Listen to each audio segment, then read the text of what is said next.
Hi, this is Armen, Nigerian host of Digital Identity 360, and for today's episode, I'm here with Demitrious Baird, who is Director of Risk with North American Bancard. Demitrious, welcome to the show today. Thanks, Armen. How are you? I'm doing very well, thanks so much. And Good.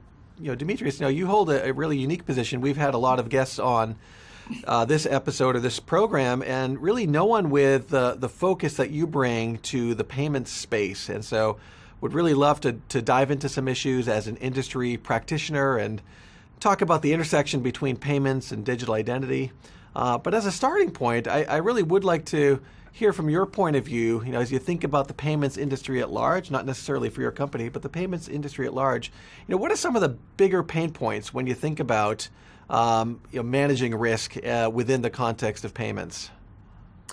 So, there's a couple of different areas, but I think the main item is account takeover. So when you have a merchant's perspective and they're taken over through social engineering, whatever the case may be, and they begin processing payments on behalf of that merchant. That's really, I think, the biggest area that we see our fraud come from. The other one that's kind of unique, and I'm sure every processor out there sees it, is where somebody also does like a social engineering type thing, and they get the terminal IDs and they clone the terminal and they start processing, and the merchant typically doesn't understand what's happening. And so they'll change the bank account and they start collecting the funding. Yeah, and that puts companies like North American Bancard in a very interesting situation where you're executing and facilitating the payment through a merchant in many cases, or maybe even another third party, and then the question around, okay, who's ultimately liable? What could the consumer maybe have done differently if the consumer was party to this? What could the merchant do differently? There's a lot of different stakeholders in these relationships. So that puts, I would imagine that puts, companies like North American Bancard in a very, very interesting situation as far as managing and preemptively managing risk. Right. I mean, so you have to be really aware of what's going on, and it's critically important. I wouldn't say it's more important in the payment processing realm, but if we're not always paying attention, we can take a significant loss. I don't know how else to express the importance of it, but when you have these things happen, they usually come quick, and the fraudsters, when they find out that we've not caught on to them, they hit us really hard and really quick, and so we could take a pretty significant loss quickly. I can imagine. So you mentioned phishing as just one example earlier, and just a minute ago. Yeah. Any interesting, it's for lack of a better word, innovative approaches that you've seen in recent months on phishing specifically? So the funny thing is that what we tend to see is old school, old-fashioned kind of phishing. So one of the things that comes to mind is we had folks, fraudsters, calling our merchants saying that they were from North American Bancard and saying that they need the numbers on the terminal in order to link up because there was a disconnect. Yeah. And merchants give that information to them. And the moment they do that, they're going to clone that terminal, then they're going to take it over and they're going to start processing stolen credit cards. There's a lot of different things that they can do. And then usually what they'll do is they'll also change the bank account information, and then they start getting the funding for that. It's remarkable. I mean, these are what you're describing are well thought out schemes, if you will, where right. Opportunities exist to exploit, and once they're in, right, they're going to make hay while the sun still shines, and until they're shut down, right? Yeah, and it's funny because more and more I see kind of like old school fraud ideas that you've always seen. Like social engineering. I mean, that's really something that we saw the most of, 10, 15 years ago. Yep.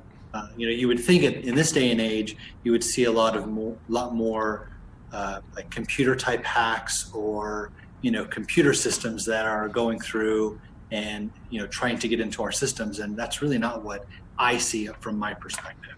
Interesting. Well, it just, for whatever it's worth, even on our end as a technology provider, we deal with our fair share of inbound attacks, and including social engineering, CEO fraud. You might have heard of that. Yep. Yeah, we deal with that at least on a weekly basis, if not a daily basis, where a cryptic message or sometimes a very, very well constructed message from our CFO appears to make its way to our CEO, asking for a wire transfer to be made. And fortunately, we're smart enough to know, what looks like something suspect and immediately shut it down. But I can imagine, right? When you're dealing with high volumes of transactions, as many merchants might be, right? Something can slip through from some of these artful schemers. Right. I mean, especially if you consider a merchant that is processing millions of dollars a month. Yep. If a hacker or if a fraudster gets in and they get the terminal ID and they're able to take some of that money from them, they may not notice it. Yep. So I mean, I've seen a lot of different things. I've seen inside jobs where they were taking cents on the dollar, and it took a long time for us to figure that out.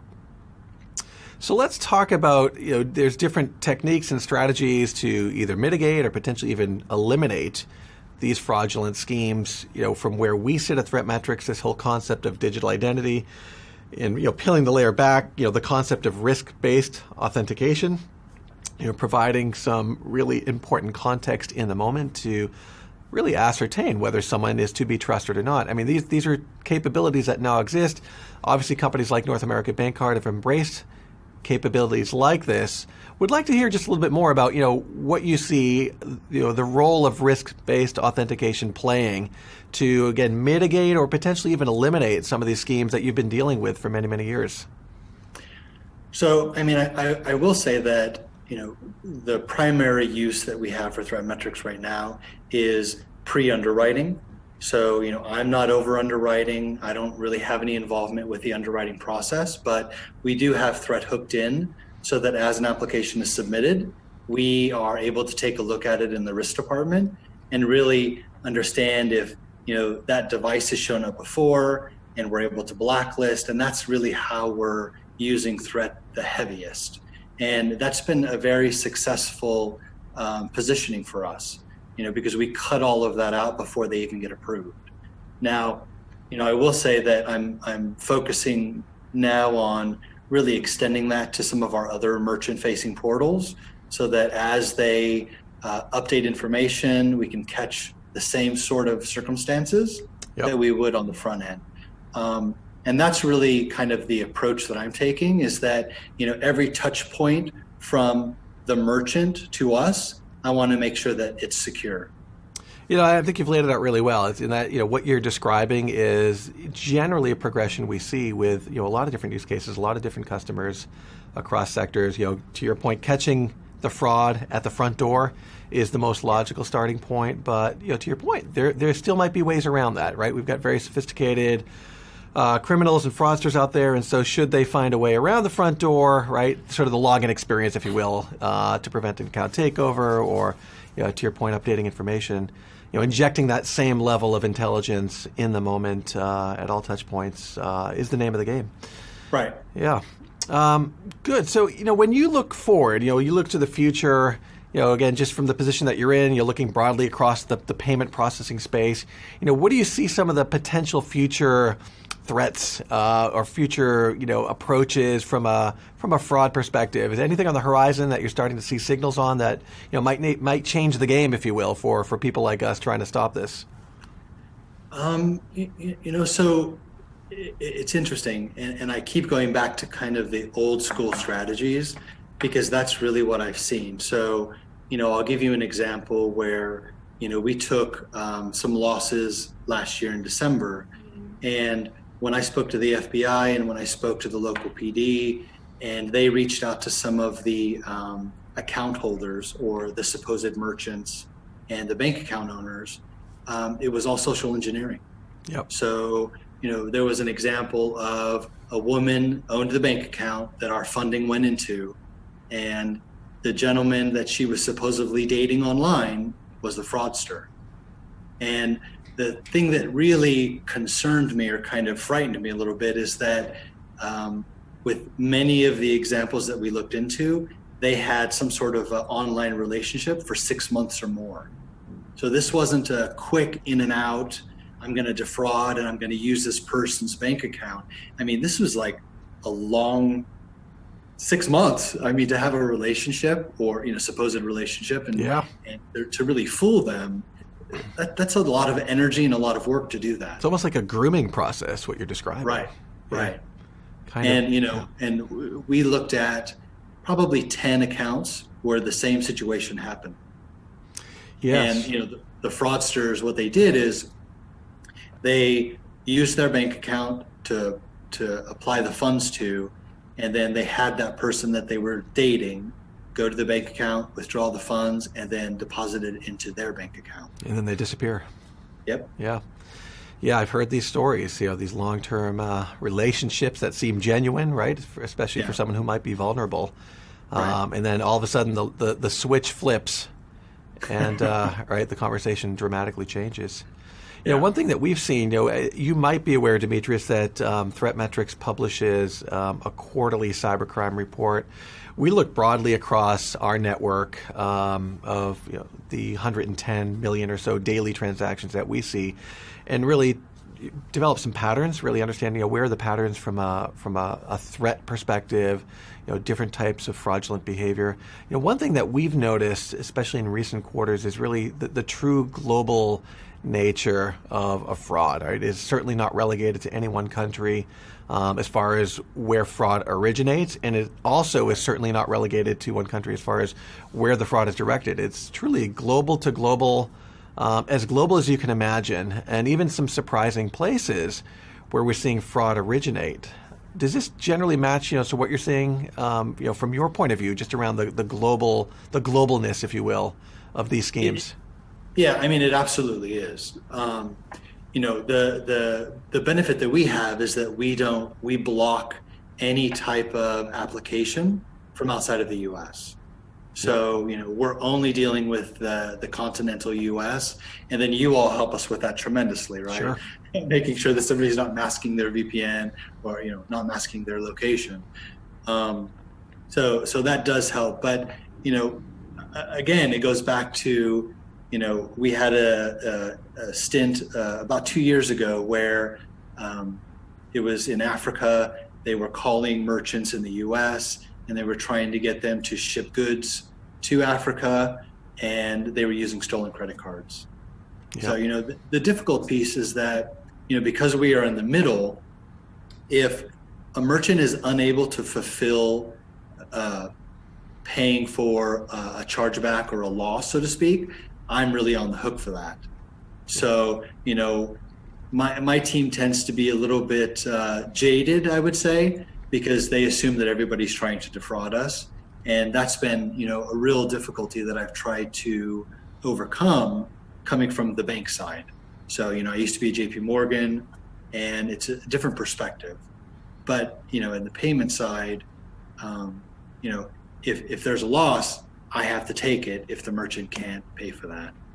So we have a saying here in Silicon Valley, popularized by Andy Grove, former CEO of Intel, that only the paranoid survive. So I'm hearing a little bit of that. I'm sure you have a cool head, of course, but you get paid to be somewhat paranoid and assume. And the difficult part is that I try to have that balance between friction with the merchant and saving enough money. I mean, it's unreasonable to think that we're not going to have any losses. That just doesn't make sense. Yep. But I've tried really, really diligently over the last couple of years to really bring in that frictionless touch point, I guess, as much as we possibly can. And I think it's going to be, an ongoing job, for the rest of my career, is trying to get people to understand that not everybody's a fraudster.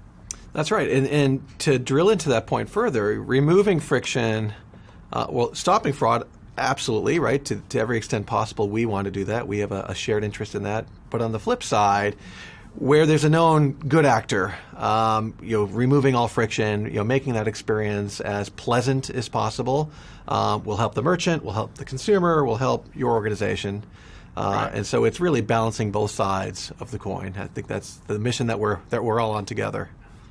Right. And, it's funny because with a lot of our merchants, they do things knowingly or unknowingly that we perceive as being a fraudster. Yep. So that's really that kind of fine point where I'm trying to get my team to understand, you really have to understand what they're doing and dig into it, because you don't want to assume just because there's a couple of key indicators there.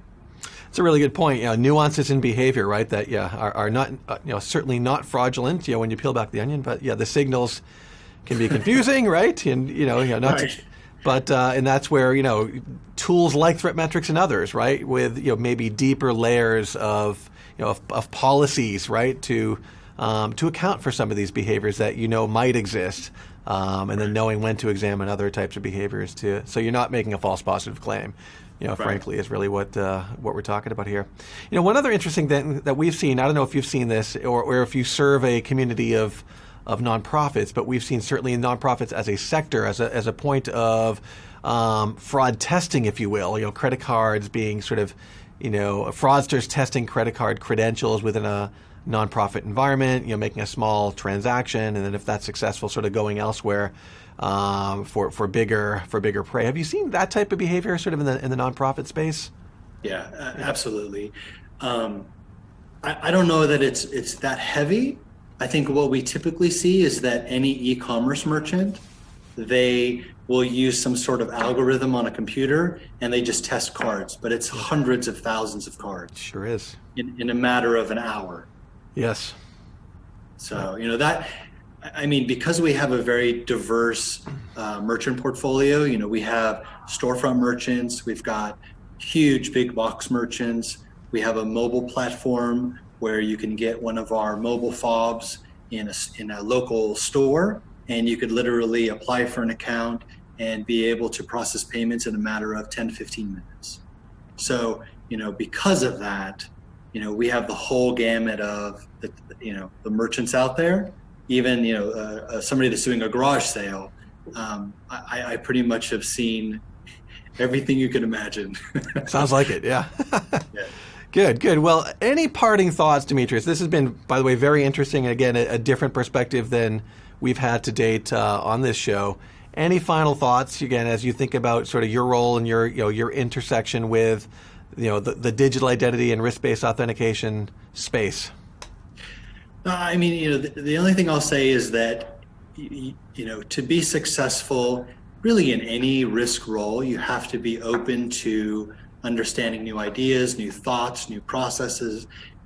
I rely heavily on every level of my team to really help me understand, where I need to look for the future. Absolutely, I see from a higher level some of the things that I need to do, and really approaches that I need to take. But I'll tell you that a lot of folks that I know that have been unsuccessful, it's because they didn't listen to every level of their organization. That's great. Yeah, and if I were to sort of play back, one of the key learnings I have taken away from our conversation is sometimes it doesn't need to be sophisticated for it to exist, right? Some of these old school, tried and true techniques that you're seeing out there are tried and true for a reason. They work. Right. So listening to those signals and having the right controls in place to know what's legitimate and what's not is really the name of the game. Right, absolutely. Great. Well, so with that, Demitrious, thank you very much for joining us on this program. Very, very interesting insights. Thanks for doing this remote. I think it worked out pretty well, and I will virtually shake your hand and say thanks for joining us. Yeah, absolutely. Thank you very much. I appreciate it. All right, great. Have a great day then. Thanks so much. You do the same.